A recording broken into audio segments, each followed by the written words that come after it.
क्या आपको पता है कि अगर आपका खून ज़्यादा गाढ़ा है तो आप में हार्ट अटैक और स्ट्रोक होने का खतरा कई गुना बढ़ जाता है।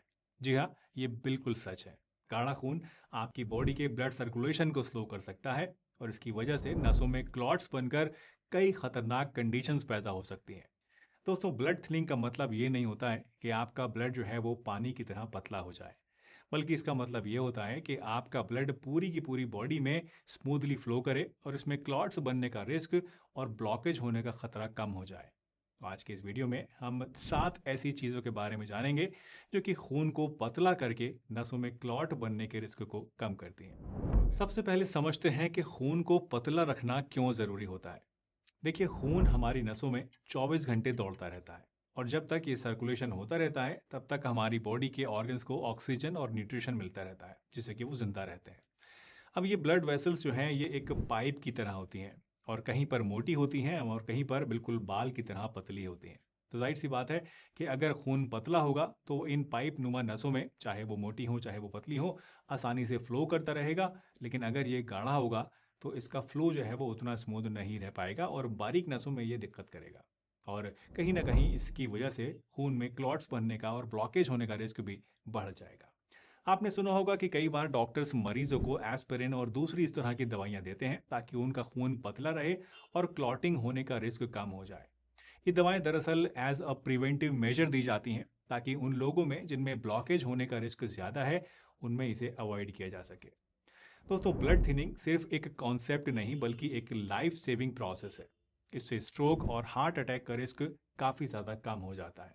आपका एनर्जी लेवल हाई होता है, ब्लड प्रेशर नॉर्मल रहता है और क्रॉनिक इन्फ्लेमेशन का रिस्क भी कम होता है।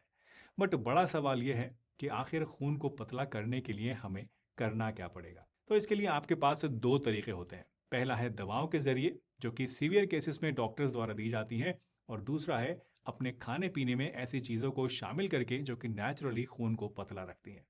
तो आज हम दवा नहीं बल्कि 7 ऐसे ही फूड्स के बारे में जानेंगे जो कि आप आज से ही लेना शुरू कर सकते हैं, बिना किसी डर के और बिना किसी साइड इफेक्ट्स के। दोस्तों, खून को पतला रखने के लिए पहला और सबसे इम्पॉर्टेंट स्टेप है डाइटरी चेंजेस, यानी कि अपने खान पान में कुछ बदलाव लाना। जी हाँ, जो चीज़ें आप खाते हैं उनका सीधा असर आपके ब्लड फ्लो के ऊपर भी पड़ता है। खून को पतला करने के लिए आपको अपनी डाइट में कुछ स्पेसिफिक फूड्स को इंक्लूड करना होगा, जिनमें से पहला है ऐसे फूड्स जिनके अंदर ओमेगा 3 फैटी एसिड्स पाए जाते हैं। जी हाँ, ओमेगा 3 आपके ब्लड की फ्लोएबिलिटी को इम्प्रूव करते हैं और क्लॉट्स बनने के चांसेस को कम कर देते हैं। ओमेगा 3 एक तरह के हेल्दी फैट्स हैं जो कि फ्लैक्स सीड्स यानी कि अलसी के बीज, वॉलनट्स यानी कि अखरोट, avocado, sunflower seeds, chia seeds और फैटी फिशेस जैसे कि सिंघाड़ा, रोहू और सामन वगैरह के अंदर पाए जाते हैं और इसीलिए ये सभी चीज़ें नेचुरल ब्लड थिनर की तरह काम करती हैं। दूसरा है गार्लिक यानी कि लहसुन। जी हाँ, गार्लिक भी खून को पतला करने के लिए एक बहुत ही इफेक्टिव रेमेडी है।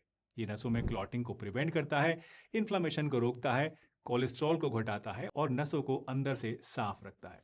अगर आप गार्लिक को यूज़ करना चाहते हैं तो इसके लिए आप 2 से 3 गार्लिक क्लोव्स रोजाना सुबह खाली पेट काट कर थोड़ी देर छोड़ दीजिए और उसके बाद चबा चबा कर गुनगुने पानी से खा लीजिए। तीसरी चीज़ है अदरक यानी जिंजर।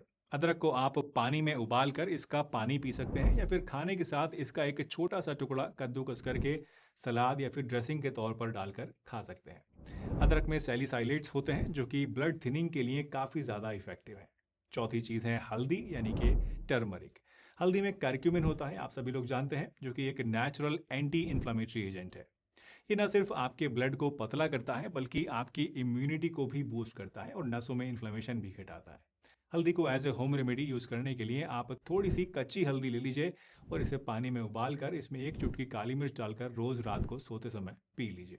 या फिर आप चाहें तो हल्दी का पाउडर भी यूज़ कर सकते हैं और इसको दूध में डालकर भी ले सकते हैं, बट दूध फैट फ्री होना चाहिए। फिफ्थ है विटामिन ई रिच फूड्स जैसे कि बादाम, सनफ्लावर सीड्स और पालक। तो इनको भी आप अपने खाने में इंक्लूड करिए। छठी चीज़ है डार्क चॉकलेट्स। जी हाँ, अगर आप रोज़ाना थोड़ा थोड़ा डार्क चॉकलेट खाएंगे तो ये भी आपके ब्लड को पतला करती है और नसों में क्लॉट बनने के रिस्क को कम करती है।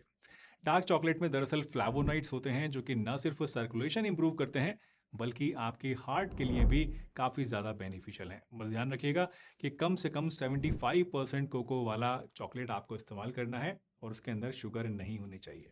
और लास्टली सबसे अहम टिप कि अपना वजन कम करें और हेल्दी वेट मेंटेन करें। अगर आपका वेट हेल्दी रेंज में है तो आपका ब्लड ऑटोमेटिकली बेहतर तरीके से फ्लो कर पाता है। ज़्यादा वेट से आर्टरीज के ऊपर प्रेशर पड़ता है और क्लॉट्स बनने का जो रिस्क है वो बढ़ जाता है। तो वजन को कम करेंगे तो उससे भी आपको ज़रूर फायदा होगा। दोस्तों एक बात हमेशा ध्यान रखिएगा कि जब भी एक साथ बहुत सारे ऑप्शंस मैं आपको बताता हूं तो आप में से कई सारे लोग कंफ्यूज हो जाते हैं कि हम क्या खाएं और क्या नहीं खाएं और क्या इन सबको एक साथ खाएं या इनमें से कोई एक दो चीज़ खाएं।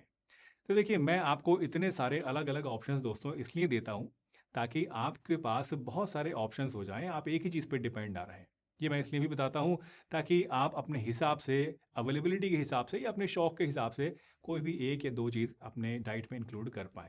तो इन चीज़ों में से भी आपको ये सारी की सारी चीज़ें एक साथ नहीं खानी है, बल्कि इनमें से जो भी आपको अच्छा लगे, जो भी इजीली अवेलेबल हो या जो भी आप अफोर्ड कर सकते हो, वो आप इंक्लूड कीजिए और उसका फ़ायदा उठाइए। वैसे सिर्फ डाइट ही नहीं, इनके साथ कुछ लाइफस्टाइल टिप्स भी आपको फॉलो करने होंगे। जैसे कि दिन में 8 से 10 ग्लास पानी आप ज़रूर पिएं और डेली कुछ एक्सरसाइज, वॉकिंग या योगा वगैरह ज़रूर करें आधा से 1 घंटे के लिए। इससे आपका ब्लड सर्कुलेशन इंप्रूव होता है, ब्लड क्लॉट्स बनने का रिस्क भी कम होता है और आपकी हेल्थ भी बेहतर रहती है। एक और चीज़ जो आपको ध्यान रखनी है वो ये कि किन फूड्स को नहीं खाना है, क्योंकि जितना इंपॉर्टेंट है कि क्या खाना है उतना ही इंपॉर्टेंट ये भी है कि क्या नहीं खाना है। तो प्रोसेस फूड्स, रेड मीट और ज़्यादा नमक या रिफाइंड शुगर से आपको बचकर रहना है। ऐसी चीज़ों को नहीं खाना है जिसमें ये चीज़ें मिली हुई हों। एक सवाल जो अक्सर लोगों के मन में आता है दोस्तों वो ये कि किन लोगों के लिए खून को पतला करना ज़रूरी होता है। क्या ये सभी के लिए ज़रूरी है या फिर सिर्फ कुछ खास लोग ऐसे हैं जिनको ये करना चाहिए? तो देखिए ये सारे मेजर्स वैसे तो हर कोई इंसान अपना सकता है क्योंकि ये पूरी तरह से नेचुरल है, कोई इनका साइड इफेक्ट नहीं है। लेकिन कुछ खास सिनेरियोज में इसकी इंपॉर्टेंस और भी ज़्यादा बढ़ जाती है। सबसे पहले तो ऐसे लोग जिनको ब्लड क्लॉटिंग की या दिल की बीमारियों की फैमिली हिस्ट्री है, तो ऐसे लोगों के लिए ये स्टेप बहुत ही इंपॉर्टेंट होता है क्योंकि ये लोग ज़्यादा रिस्क में होते हैं। इसी तरह से ऐसे लोग जो कि बहुत ज़्यादा सीडेंट्री लाइफस्टाइल फॉलो करते हैं, मतलब जो कि ज़्यादा चलते फिरते नहीं हैं, एक्सरसाइज नहीं करते हैं, हर समय बैठे रहते हैं, लेटे रहते हैं, तो ऐसे लोगों में भी ब्लड सर्कुलेशन स्लो हो जाता है, खून गाढ़ा होने लगता है और क्लॉट्स बनने का रिस्क बढ़ जाता है। इसी तरह से अगर आपको हाई कोलेस्ट्रॉल या फिर हाई बीपी रहता है तो ऐसे में भी ये मेजर्स आपके हार्ट के लिए एक प्रोटेक्टिव शील्ड की तरह काम करते हैं। दोस्तों अब जब हमने नेचुरल ब्लड थिनिंग मेजर्स के बारे में पूरी तरह से बात कर ली है तो एक और इम्पॉर्टेंट चीज़ जो कि समझनी ज़रूरी है हम सभी लोगों के लिए वो है प्रिकॉशंस। तो सबसे पहले बात करते हैं ओवर थिनिंग की। दोस्तों अगर ब्लड ज़्यादा पतला हो जाए तो आपको सीरियस ब्लीडिंग इश्यूज हो सकते हैं। छोटी सी इंजरी भी डेंजरस बन सकती है क्योंकि ब्लड क्लॉट नहीं बनेगा और खून बहता जाएगा। दूसरी बात यह कि अगर आप ऑलरेडी एंटीकोगुलेंट मेडिसिन ले रहे हैं जैसे कि एस्पिरिन, तो ऐसे में नेचुरल ब्लड थिनिंग फूड्स को अपनी डाइट में इंक्लूड करने से पहले अपने डॉक्टर से ज़रूर कंसल्ट कर लीजिएगा ताकि वो आपको सही जानकारी दे सकें कि आप इसको ले सकते हैं या फिर नहीं ले सकते हैं। ये दोनों चीज़ें मिलकर कई बार ब्लड को ज़्यादा थिन कर देती हैं जो कि रिस्की हो सकता है। अगर आपको ये वीडियो दोस्तों हेल्पफुल लगी हो, कुछ नया सीखा हो इससे, तो ज़रूर लाइक कीजिएगा, अपने फ्रेंड्स और फैमिली के साथ शेयर कीजिए ताकि सभी लोग इस बारे में पूरी तरह से समझ सकें और अपने लिए सही डिसीजन ले सकें।